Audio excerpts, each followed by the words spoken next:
Father in heaven, we ask again for permission to enter your presence.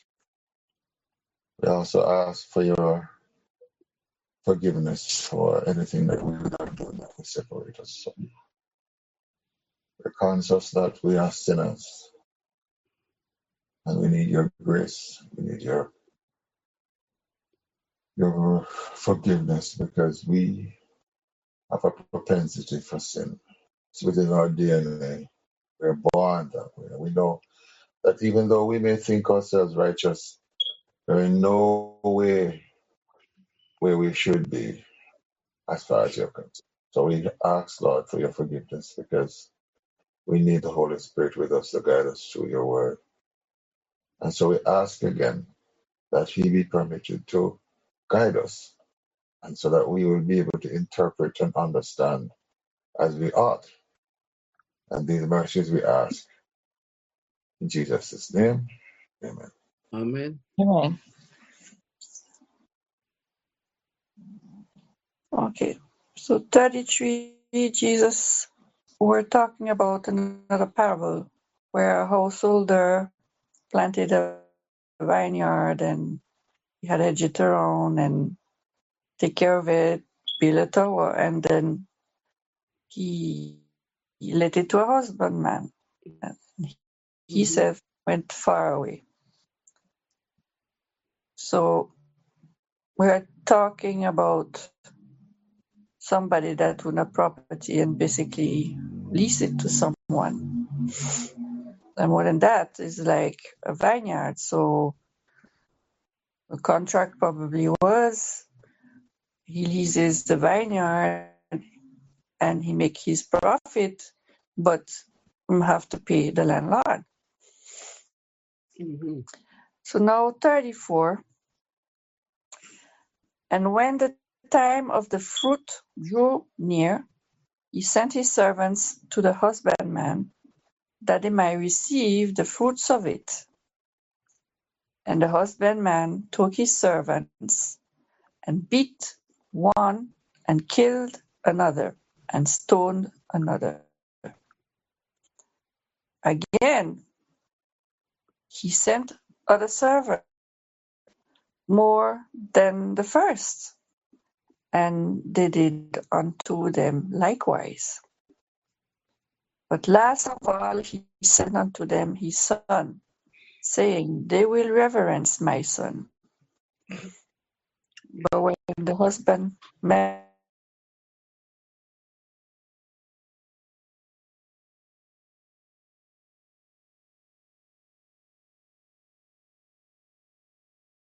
on his inheritance, and they caught him and cast him out of the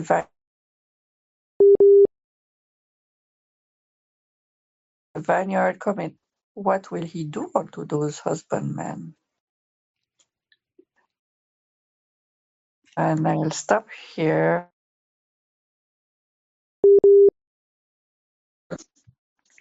You want to hear what Mark's rendition is before we go any further? Mark 12. And I'm going to 7. And then we look at, actually, no, let's read up the full story. And he began to speak unto them by parables. A certain man planted a vineyard and set a hedge about it and digged a place for the wine vat and built a tower and let it out to husbandmen and went into a far country. And at the season he sent to the husbandman a servant, that he might receive from the husbandman of the fruit of the vineyard.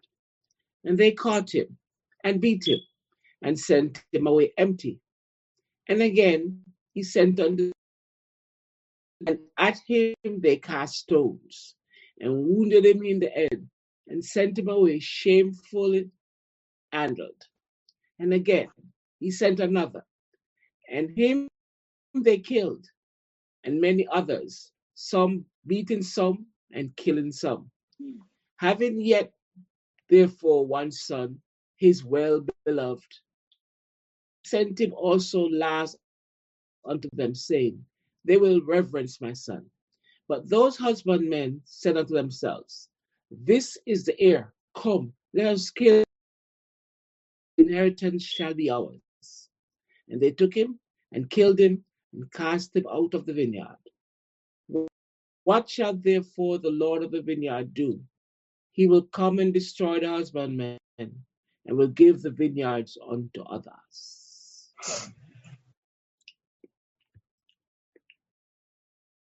Okay. That's Mark. All right.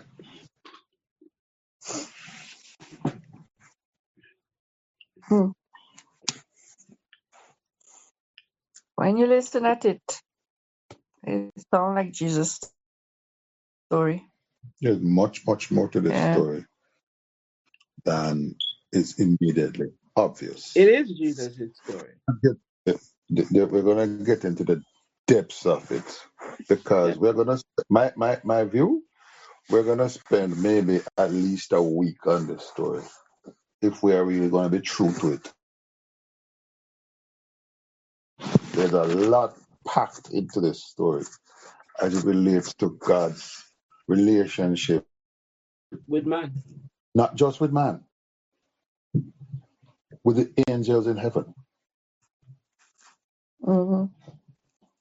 We don't get it immediately, but the Old Testament is tied intimately With this, with definitely.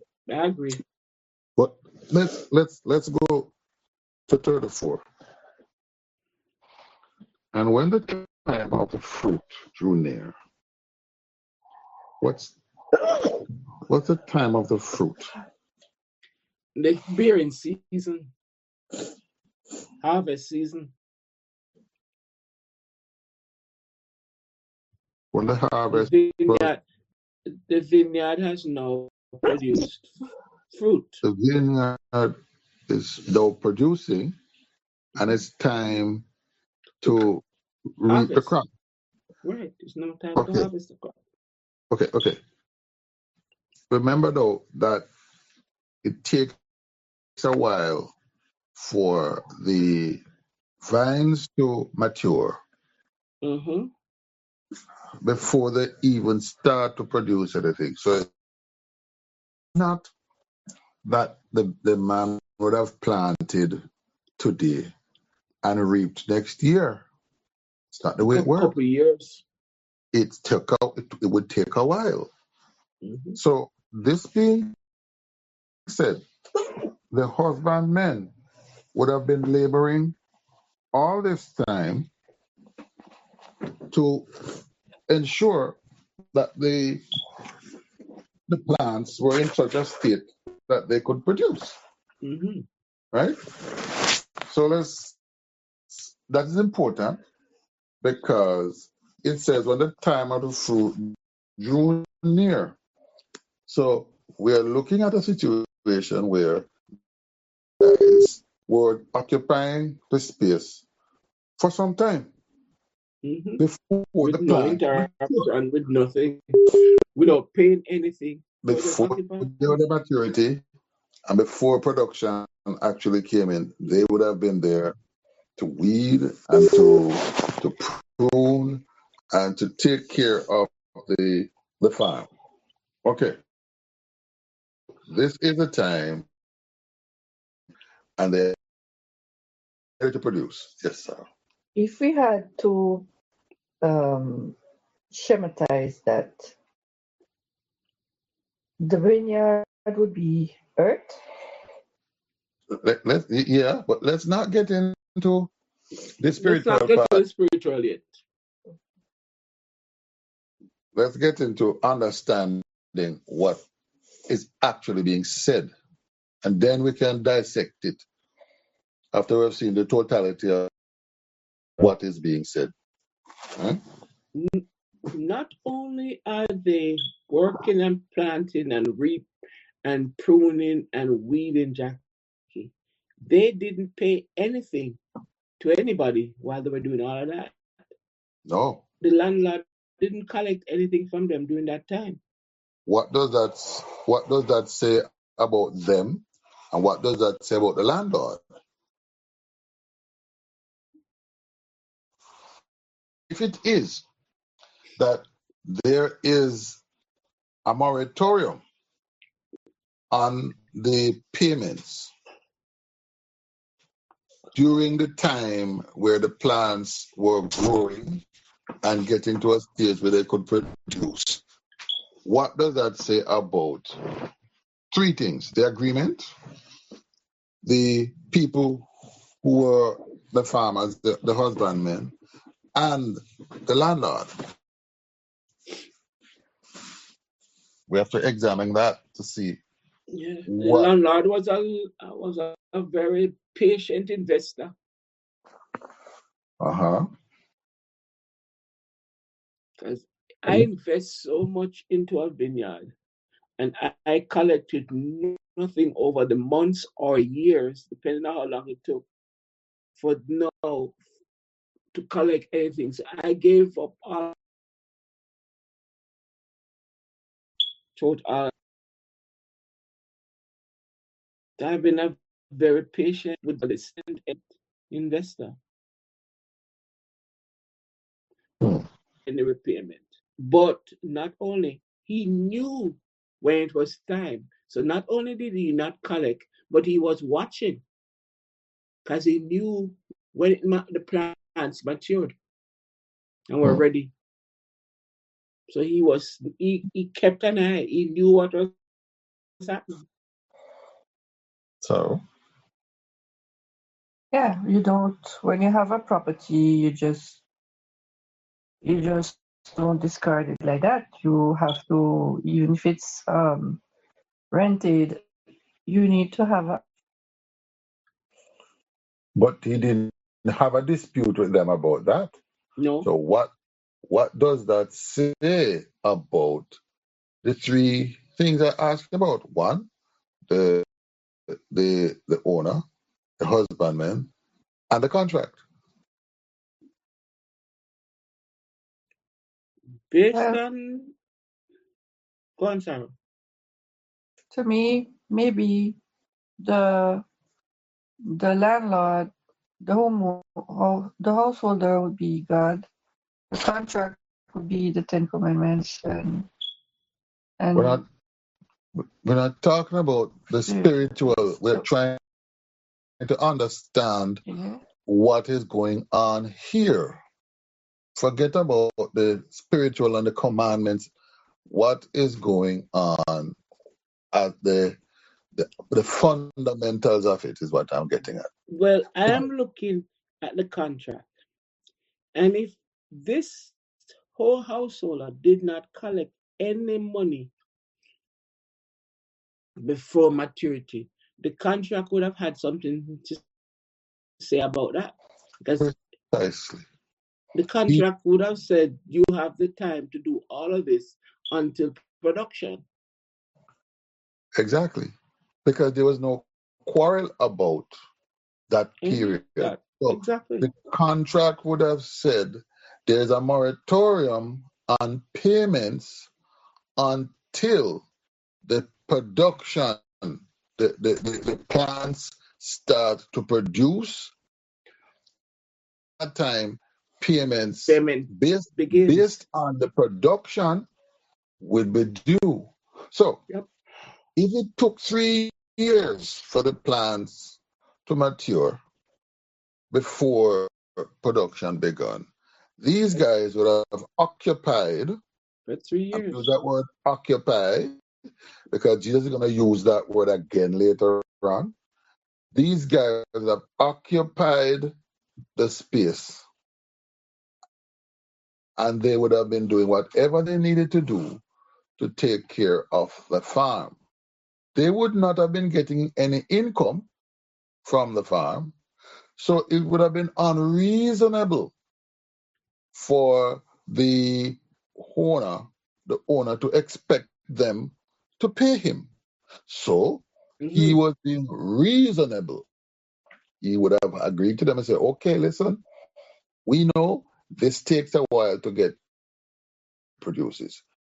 So you aren't going to be making a lot of money. So I'm not going to pressure you to give me anything. So when it starts to produce in 2 years or 3 years or whatever the time frame is, we will then start to pay you and you will receive money from us. And the homeowner would have agreed to that. Mhm. But so far, both party was respecting their The contract was in the good The contract. contract was exactly. in place. Contract was in good stead. No problem. Yeah, When they because they're didn't not have to paying pay nothing. anything, they were happy. Of course. Nobody had a problem. Money. So let us go on. So when the time of the fruit drew near, he sent his servants to the husbandmen that they might receive the fruits of it. Yep. It's no time to pay. So he sent people out of his household to go and collect. We read this thing and we don't read exactly what it says. We read it and we get the impression that this was during the time when they were reaping. And it wasn't. No, it was after. No. No, it was It before. says Near. when the time of Was fruiting was near. near. He started to remind because it was time near. They had So started to fruit reap was on anything it. yet. Fruits were on and they were getting full. It wasn't They were harvest yet. the fruits were there, Yeah, but the but they weren't harvest ready. had not commenced. Therefore, Yeah, it's the wrong harvesting time to had not come. begun. No. He is sending the guys there. The way it works is this: the husbandmen would have been getting ready to reap. Okay, Mm-hmm. you know this one is not one servant. He said servants Sent quite a few. would have been there to receive their portion. Okay, so they would go collect their share. Their portion. Okay. Not all of the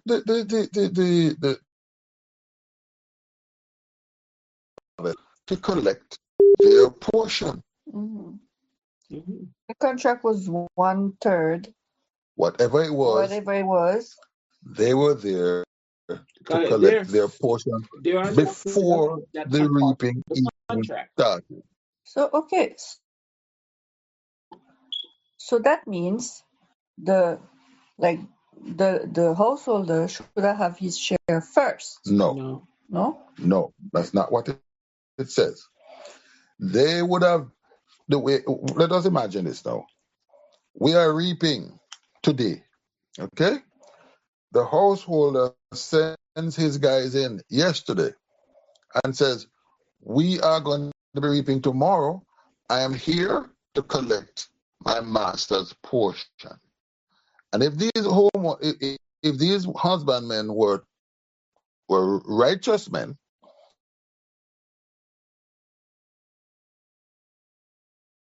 as they reap, let us say they got 10,000 pounds, and the master would have gotten 1/10, just a 1/10, right?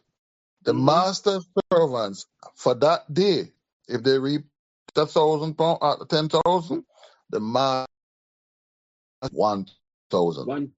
Yeah, that have collected their And lot. everybody would have then met the requirements Contract, of the yes. contract. Mm-hmm. Yep. Everybody should have gone away happy.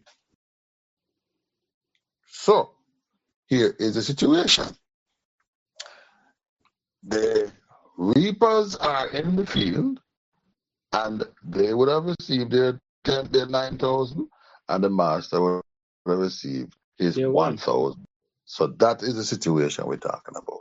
So the guys arrived before they even started to reap to remind them that, remember, the contract says that I am supposed to collect 1/10 of what you are reaping. Okay? That's a contract. Okay, just a figure. I'm not saying that is what it was. Just a figure. Mm-hmm. And so they went there with expectations. So let's see what happened. So that is what they went there for before the reaping even started. And the husbandman took his servants and beat one and killed another and stoned another. Mm-hmm. No.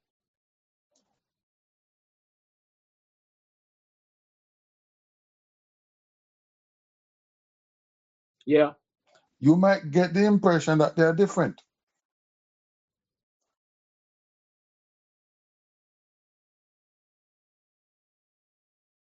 Here, And then another, and then another, and then another. here, Matthew didn't bother with that. Matthew He just just said said send all of them. he sent his servants. It didn't say when and in what order, but he sent servants. To them. A lot of people will say this is inconsistent. It's not inconsistent. One person says he sent his servants, and the other person says he sent one servant and then another servant and then another servant. It's still servants. It's when you put Still them together, servants. it's still servants. And they were all stoned and killed and beaten, just like how Matthew. Exactly. So, and the husbandman took his servants and beat one. That's They what. killed another, Mm-hmm. and yet another they stoned. That's exactly what Mark said. They beat one and sent him away. They cast stone and sent him away. And another one they killed.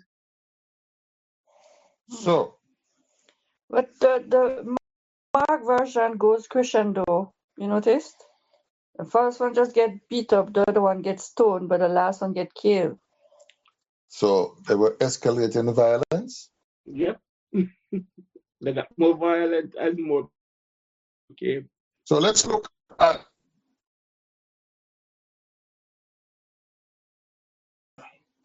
the husbandmen and the servants. What does it say about the and what does it say about the servant? The The servant. servant was one obedient to their master and went. And they were following instructions. And for you to be beaten up and stoned means that they didn't even fight back like that. Well, not necessarily. I can be beaten up and stoned and I fight back, and it still happened to me. Okay. But Well, all but I that know is they went into their master's vineyard to collect based on contract. but Well, he Follow said the first instructions. delegation that he's sending is only 3 servants, obviously. where is that? Where's the When tree? He beat one, killed another, and stoned another. they didn't, according to Mark, they didn't go all at the same time. No. And Mark even said that and Mark went further and said after those 3, they killed many others. And Okay. many others, and he killed them, and others beat, So, stole some, and killed some. So the question Mark I'm said asking, it's more than 3. so the question I'm asking is, what does it say about the husbandmen and the servants?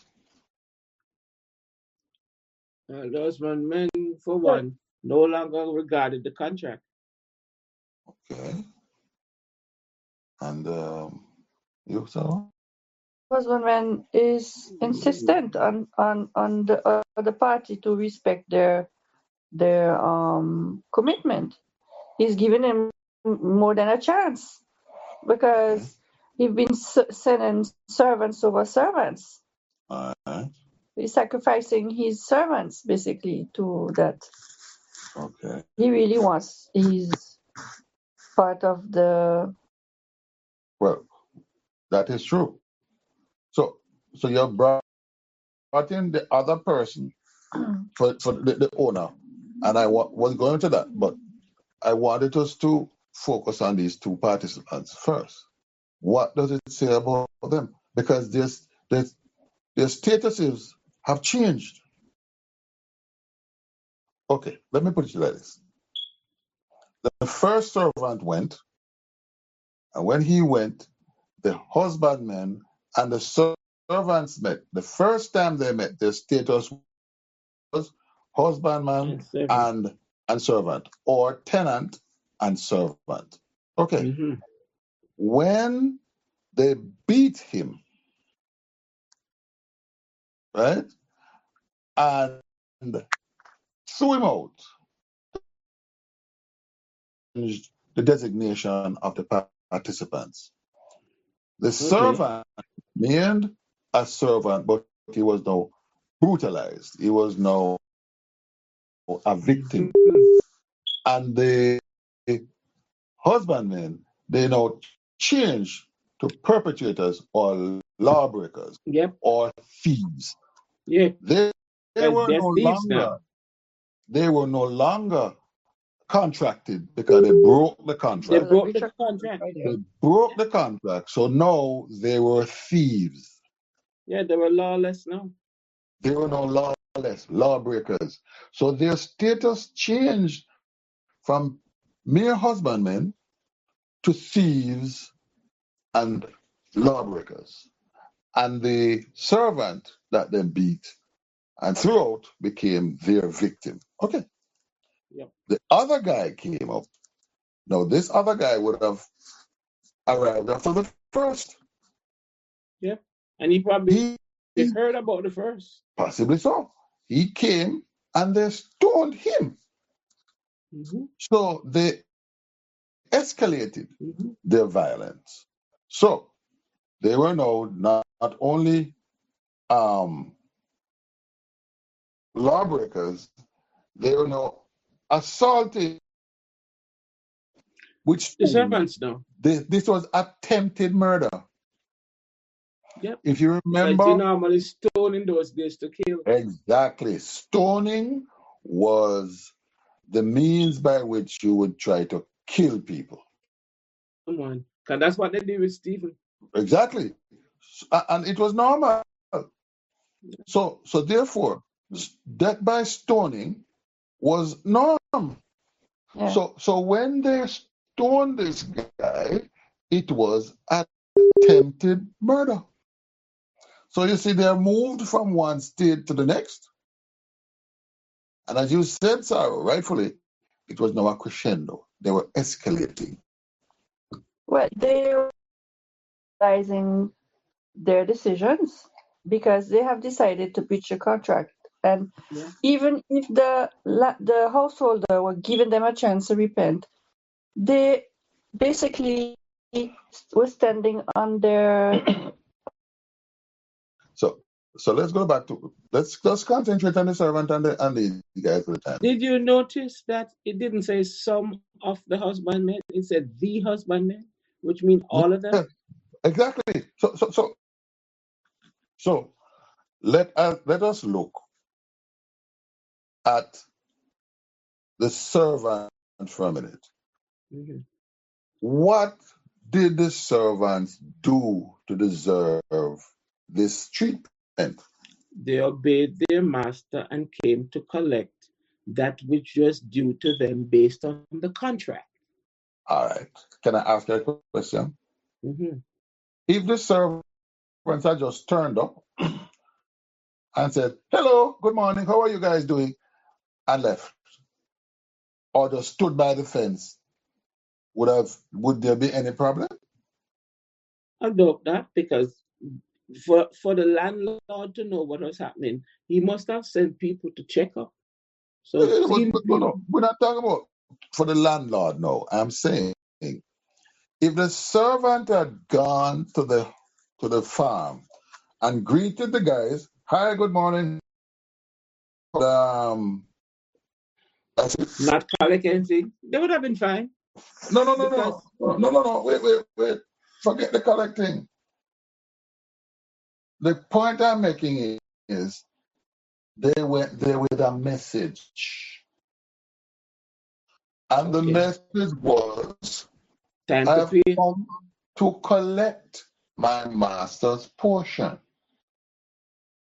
That's what got them killed. It Yeah, was the that they message. arrived. It's a message. It's the message that got That's them. why I was saying, if you had come exactly that scenario you gave Jackie, the husbandmen would not felt any threat or anything, because they would have been Precisely. used to people walking into the vineyard all this time. So they felt threatened by the message. Of course, It's the to message come to that got the collect what problem. I'm labored for all this time. Uh-huh. I am come to collect my master's portion. And the husbandmen responded to that message. So we have to look at why, therefore, did the husbandmen respond to that message so viscerally? Why? Why they Why beat did him? they take up arms? Why did they assault? Why did they attempt murder and then graduated to murder? Why? Maybe that they never acknowledged the servants as the householder servants. They could not. They They would have had to. they had to, Maybe because the servant must have introduced himself, yeah. Not just one, several. and some of them came. And not just, listen, not just that. They would have been aware of the contract. And Of course, therefore, they would have expected someone to come to them. Because eventually. look, if you rent a house, okay, you know a landlord is going to be appearing with his hand outstretched for his money. So if you don't expect the landlord to turn up for his money, you're either stupid or you're a crook. Okay? Because you signed the contract with all the provisions in the contract, and you would have been expected to live up to your end of the bargain. So they would have expected the landlord to for his portion at some point in time, and that point in time being when the harvest was near. Yeah, That's because what they well, agreed the to. contract must have stated that. Yes, that's what they agreed to because they were not asked to pay anything during the immature. So therefore, here it is that the servant turns up with a message that says, I am here to collect my master's portion. And that infuriated them. But why did it infuriate them? That's what I tell you, Because there's they a now lot. consider it. They They were not paying anything all along. They now consider themselves to be the owners of the land. well, let's if you want us to look at this point of view, why would the husbandman be infuriated by that? Mm-hmm. For me, a valid reason would be that maybe the vineyard had an issue with the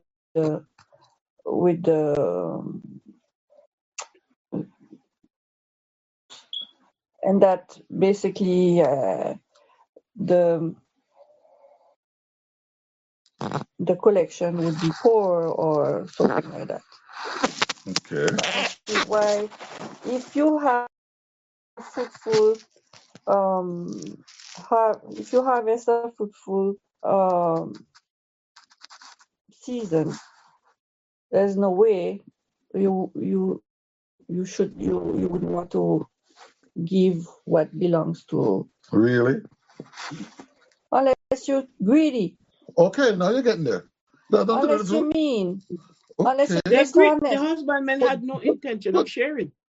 but listen, if you if you received 10,000 and you were supposed to give 1/10, only 1,000 would go to the man.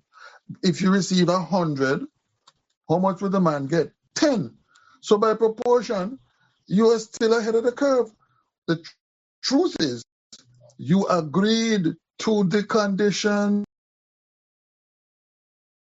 So Mm-hmm. don't turn back now and say the yield was poor, so therefore I should keep everything. No. If the yield was poor, you either didn't do something that you should have done, or you caused some of the plants to die, or this was just by the conditions weren't perfect for this year, but next year it may be better. You may have had drought, you may have had issues, but that's not the point.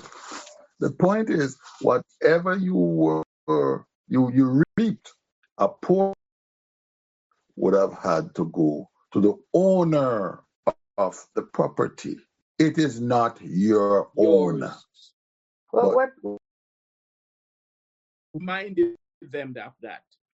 yeah, except if somebody else would have come and claim that before. no, The problem here is one, squatters' rights.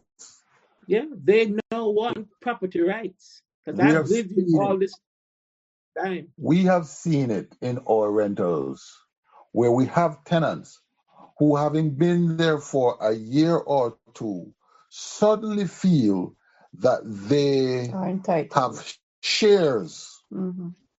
and they have a sense of entitlement. It is human nature. I can tell you, we have properties. It's common. It is. I have had tenants who stay in my apartment for up to 6 to 8 months, declaring that they won't pay any rent. And when the law arrives, they paint themselves as the victims. Mm-hmm. They see for a certain period of time, that means that they have rights, you have none. You are rich and they are poor, and you're a wicked man because you are man to pay for To his pay life. money. So you owe them a living. This is what's going on here.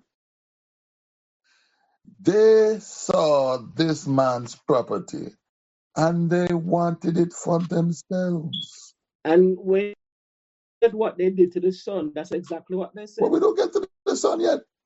Let us Because look they at the wanted to manifestation. own the property. They felt after all this time of working and laboring, this is theirs. Look, My blood, sweat, and tears went into this. yeah. It's mine. Why should So I share? why should I share your property with you? You never This did is what's going on anything here. to get the So fruit. the So issue what do you is want who is entitled to to what? what? So we are at Matthew chapter 21, and we reach verse 36. And verse 35 was a situation where the husbandmen have uh, mistreated the householder servants who came to ask for their share because the fruits were ready, and so the husbandman had beaten one, stoned another, and killed another. So husbandman didn't welcome them at all. So the householder sent another set of servants more than the first time. And the same thing happened. That is verse 36. Again, he sent other servants more than the first, and they did unto them likewise. They did unto them likewise. So they beat, stoned, and killed. Mm-hmm. And this time, you see, did, because in 35 is the husbandman took his servants and beat one, killed another, and stoned another. This time he says, and they did unto them likewise. So they did the same That thing. is, Killed, beat, and stoned. yeah. So there's a breach of contract here. Okay, so far everything was okay. But now when it's time to share the profit, well, one of the parties not committing. And for a bit of historical perspective, all right, the Romans, having conquered the Jews after the Greek had left and were the Jews were now firmly under Roman occupation. The Romans started to appoint, right? So the chief priests and quite a few of the other priests were appointed by the Roman governor.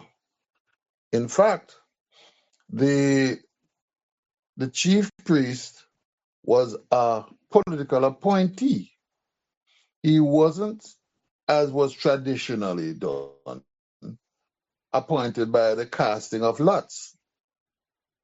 He was appointed based on his connections to the Romans, and therefore his first allegiance was not to the people, it was to Rome. So when the Romans appointed a chief priest, his position was tenuous at best, and it was basically at the behest, the pleasure of the governor. Now, the previous high priest before Caiaphas was replaced by the governor, and Caiaphas was put in his place. So the position that Caiaphas occupied, he was not ever totally secure in that post because the governor could replace him at any point.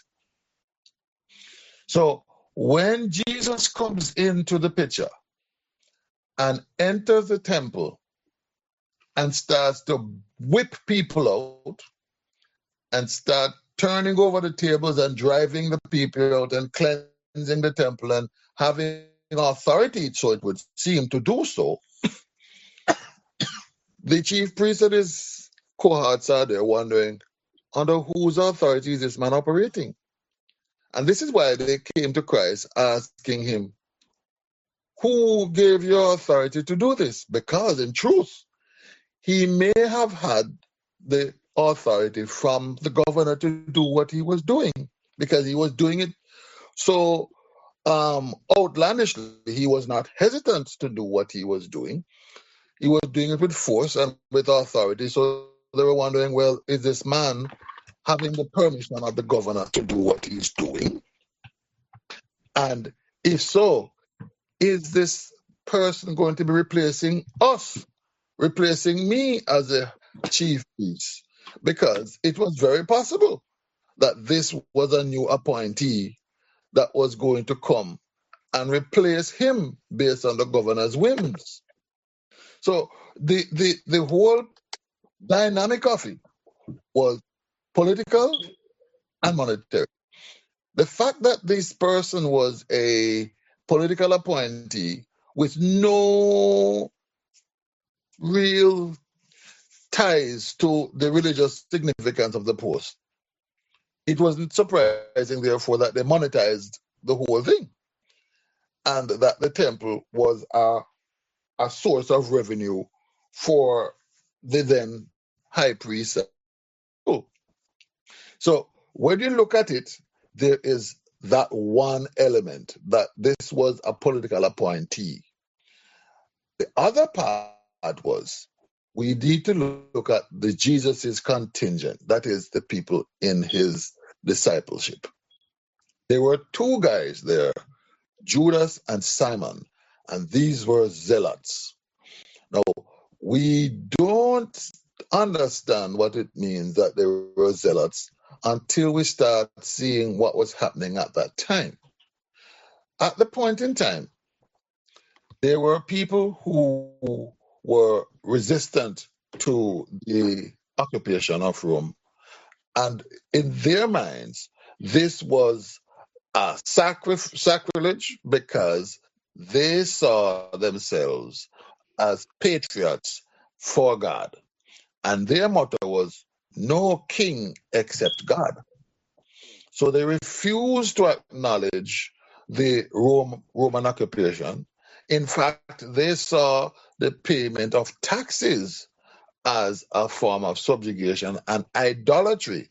So they saw people who collected taxes as idolaters and facilitators of the subjugation of the Israelite people, and therefore who were not in line with God's will. They saw themselves as the persons in line with God's will. No, there was another sect of them that were actually assassins, and they would take great pleasure in dispatching Roman soldiers. They had a special knife that they used, they carried under their cloaks, and they would assassinate persons who they thought were collaborators with Rome.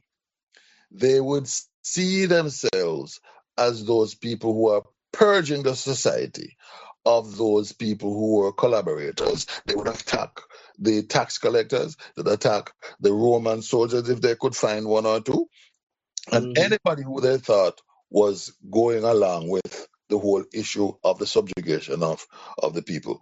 The chief priests and these guys were not exempt. They were the Sadducees and they were functionaries of Rome. So they were not exempt from this. So when they said they feared the people, it was really a good fear because there were people inside Jesus' own contingent who were known to be zealots. And if the people were swept up by these zealots, they could rise up and this chief priest and his people could be killed. So it wasn't a fear that was born of nothing. When they said they were afraid of the people, they really were. They really were, because these guys would not hesitate to take them out. If Jesus was supposedly the Messiah and he was come to establish a kingdom, the chief priests and these guys would be the chief persons on the list of people to be eliminated. They were at the top of the list. So they saw themselves as in an existential crisis. So when we look at what was going on there, we must come to the realization that they were not just looking at Jesus as a threat to the temple. They were looking at him as a threat to the established order and to their very lives. So as far as they were concerned, they were defending themselves. They had every reason, because they knew if this was the man, the Messiah, and based on what the zealots said he would do, and he would cast off Roman rule and how the zealots were pursuing their agenda, they knew they would be very much on the chopping block. So this is part and parcel of the dynamic of that time. So having gotten that, we will see how the chief priests and these guys positioned themselves when they were speaking to Christ. Okay? All right. We'll tie in a little bit more of that later on. Okay, that's interesting. Very, way more political than we thought. Yep. So to come back to the parable of the husbandmen and the landlords. Verse 36, we said that he sent another servants more than the first, and they did unto them likewise. So they got beaten, stoned, and even killed. This is very violent Yep. and is a total breach of contract. But verse 37, but last of all, he sent unto them his son, saying, they will reverence my son. Yeah, right. Again, and I guess we're going to come back on that. This is like God sending his son. Well, as I said yesterday, we're going to just look at it from the actual physical thing. What this is saying, they will reverence my son. What do you think the reverence there mean?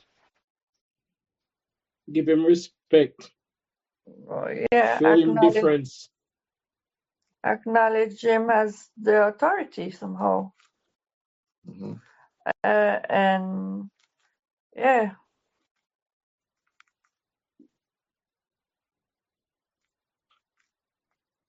They will respect him. Yeah. here it said, but last of all, he sent unto them his son, saying, they will reverence my son. I think yesterday you read, was it in Mark that he said his only son? Yep.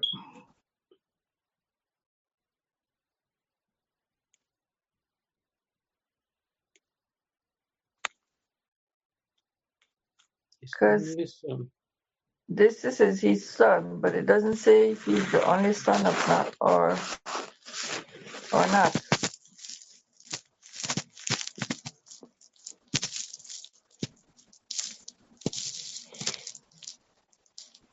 Can you find out that text in Mark again, Janet? Sure. I still have it up. Good. Mark 12. And reading from verse 1. At least, no, it goes from verse 1 to verse 10, but I'm going to read the part that we look at.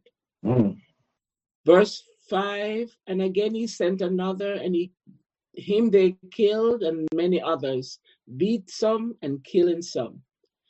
Having yet therefore one son, his well-beloved, he sent him also last unto them, saying, they will reverence my son.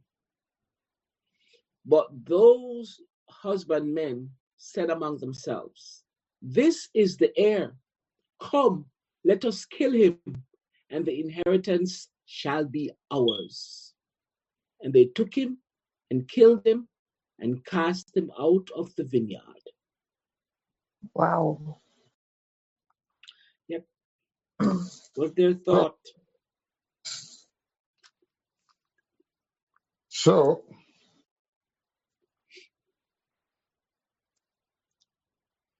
I want to go back a little bit to 36, though, before we continue there. Again, he sent other servants, more than the first, and they did unto them likewise. Now, what this is saying is the householder sent several times different servants to the persons, and they killed and stoned and assaulted them all the more. Didn't care. Yep. So it was not that they only did it once; they did it several times. So there were more than one of these servants that were killed. Okay? So the homeowner, he knows the nature by now of these people. They are lawbreakers, they're violent, they're murderers, they've escalated up to the point where they're killing multiple persons by now. By now, they've killed at least, we know, two of his servants. Yeah, at least two. Right? At least two. And assaulted and attempted murder on others. So, that being known, the householder is now at the last resort. His son. And he sends his son, thinking that they will respect his son because the son is of the father. Yeah, and he And literally represents him. not just that, he has the authority of the father. Exactly. Not just represent, he has the authority of the father. Of the father, yeah. So when the husbandmen saw the son, they said among themselves, "This is the heir." Okay. The real thing now. This is the heir. What do we see there?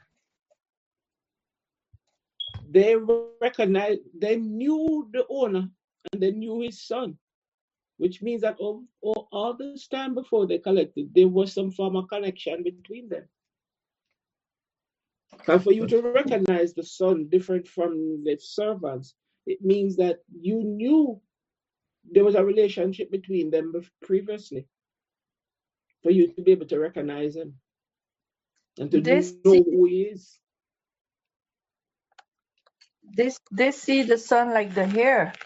So basically, they are seeing that this contract can become permanent now.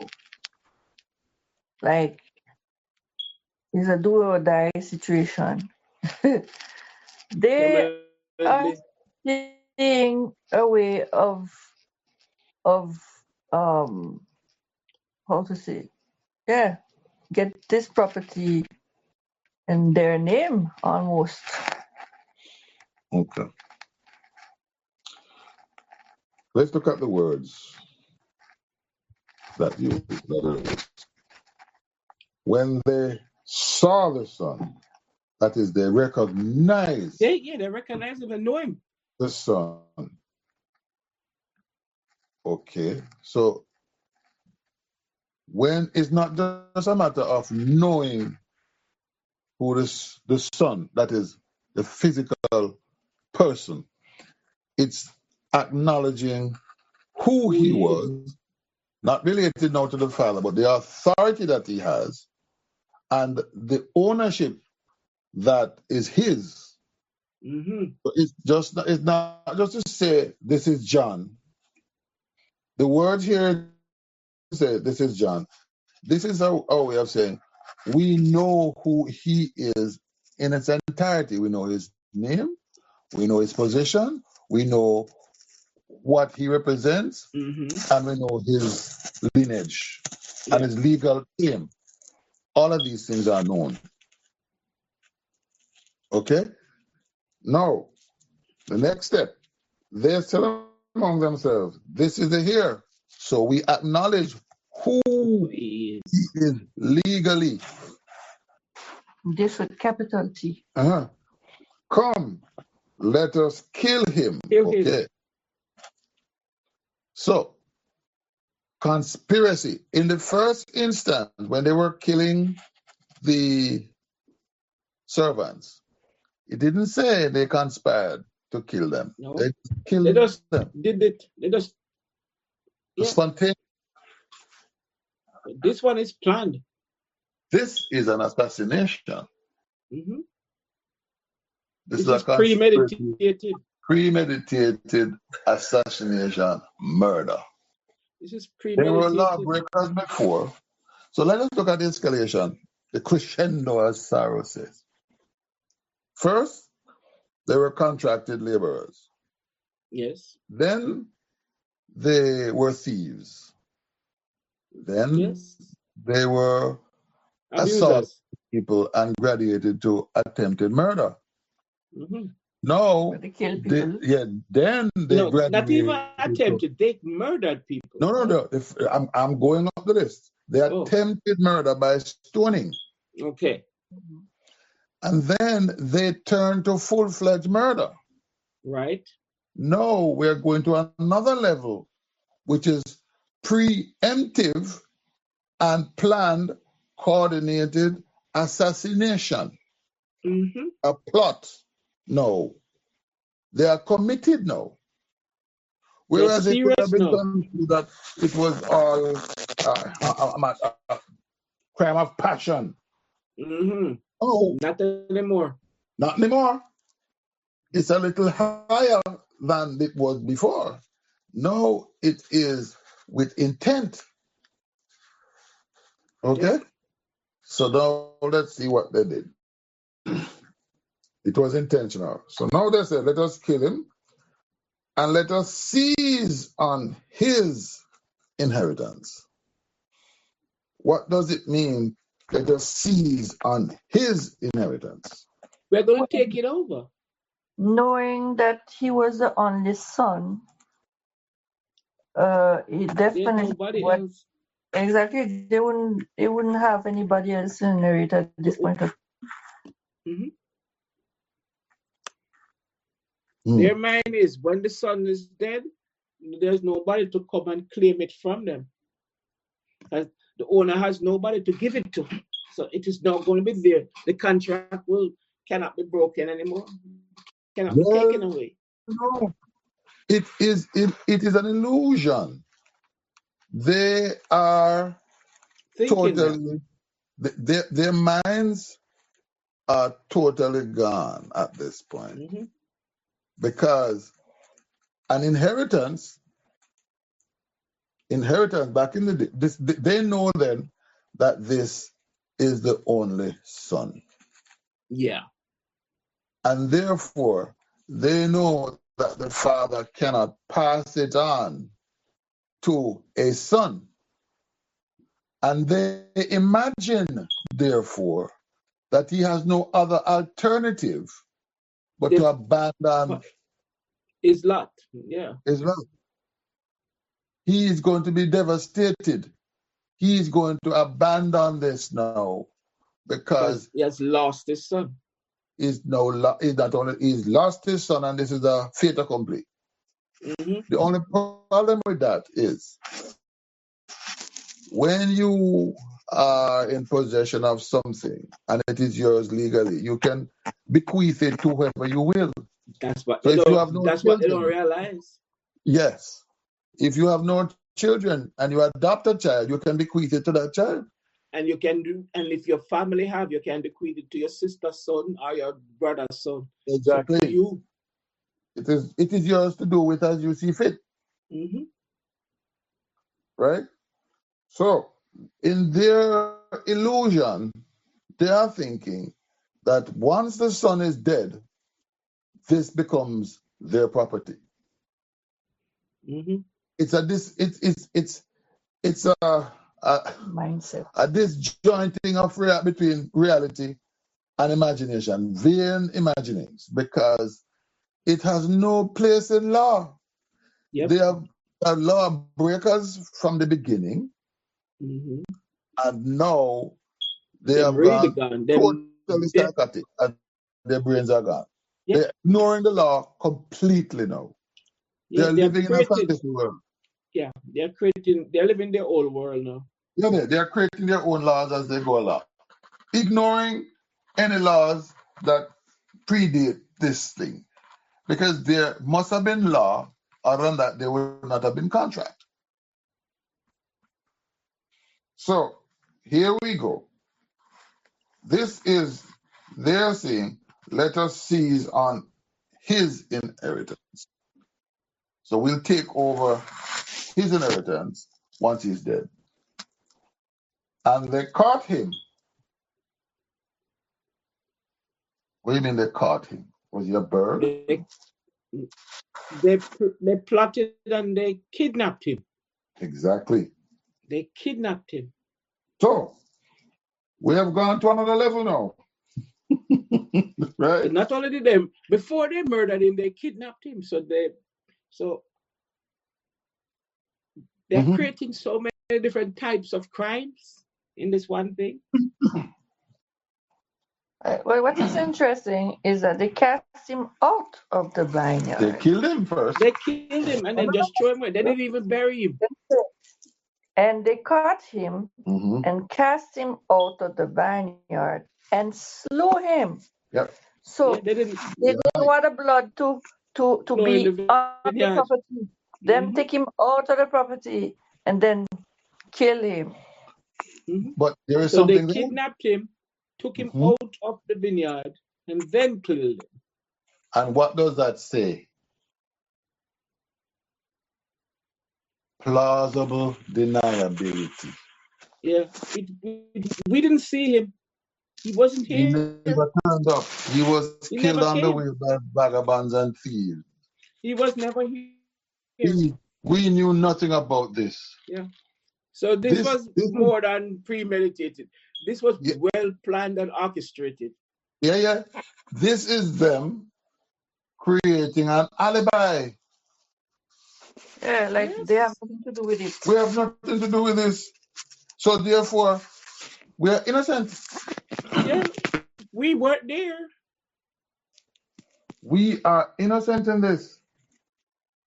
So, when the Lord therefore of the vineyard cometh, what will he do unto those husbandmen? Okay. All right. That is Jesus asking now. Yes, Jesus asked that question, but here's something here.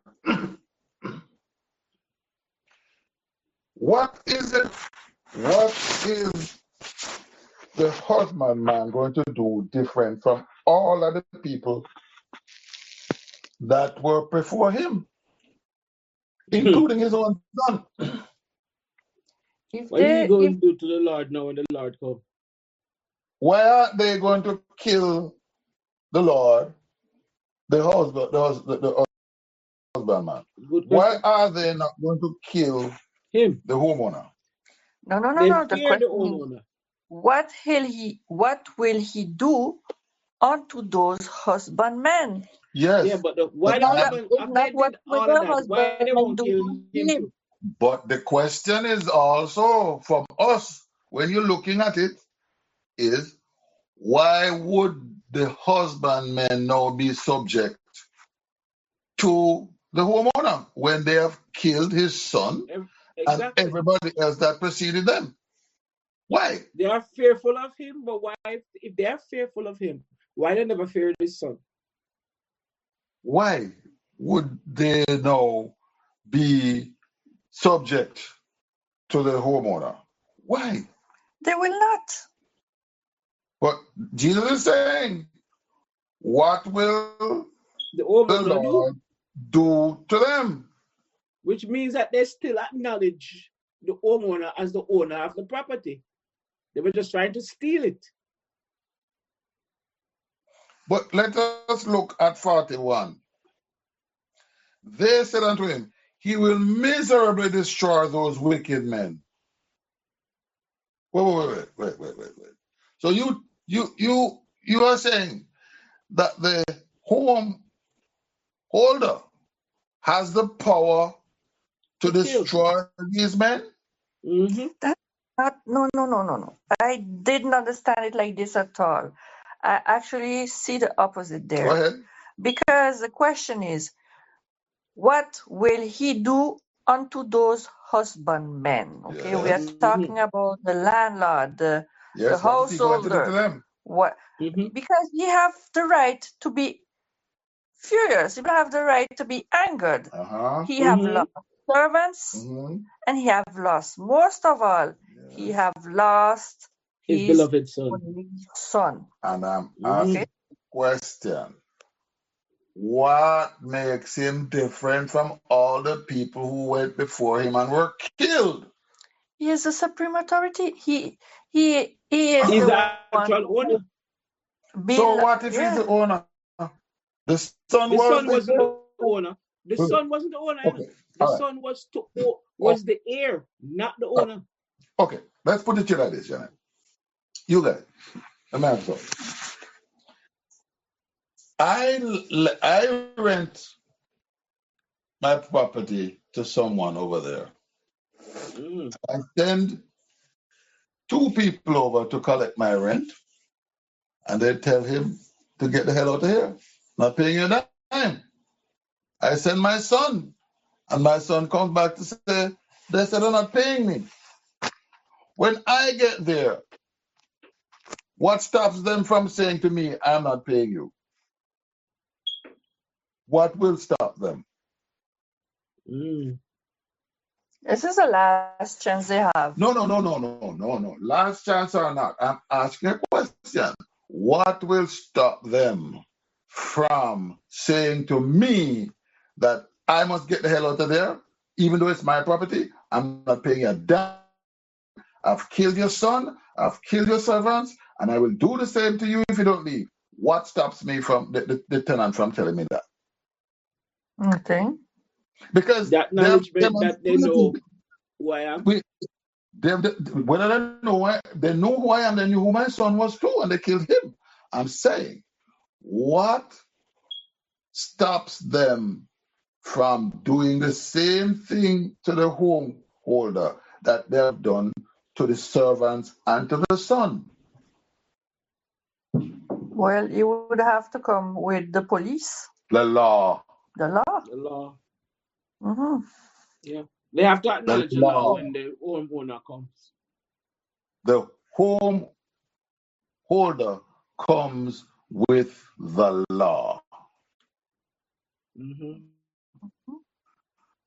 And he comes with those who will do what? Uphold the law Enforce the and law. enforce the law and bring them to justice. And that's why 41 say he will kill them. But Exactly. justice must be served. Justice. So this question is, when the Lord therefore of the vineyard cometh, what will he do unto those husbandmen? And Enforce the what will the law. husbandmen, what will the husband, do you think by this time the husbandmen are going to go into the night quietly? No, they'll be fighting and kicking and They screaming. are going to fight. Of course, they're going to fight. They've been too They've been far. fighting all along. Stop now. So they're too far committed. They are going to fight. So when this homeowner comes, he It's is got judgment to be time. prepared to To fight. fight. Mhm. These guys are not going to give up.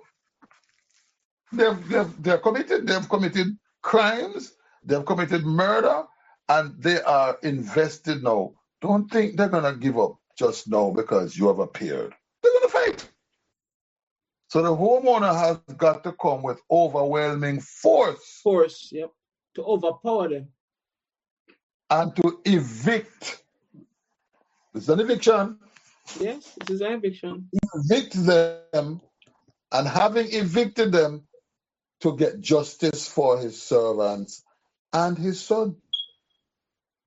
So this is why they say he will miserably destroy those. So here now, Jesus has asked a question. This is the trap. The trap is set. That is the parable. Mm-hmm. The question comes. The bait is now laid. When the Lord therefore of the vineyard comes, what will he do unto those husbandmen? No. There's no hesitation here. They Nope, say, they answered real quickly. he will miserably destroy those wicked men. Do you remember David?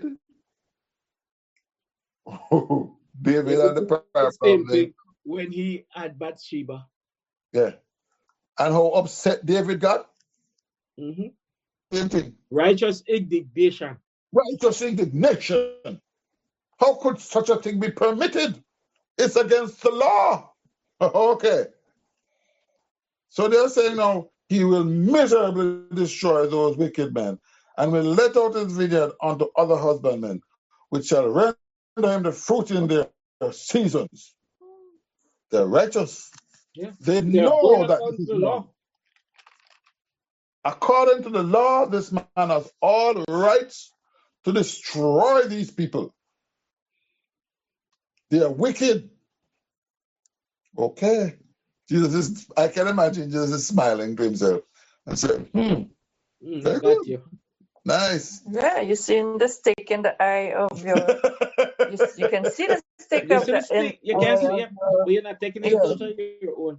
You can see You can't see yours, but you can see the one of your opponent. That yes. All right. Mm-hmm.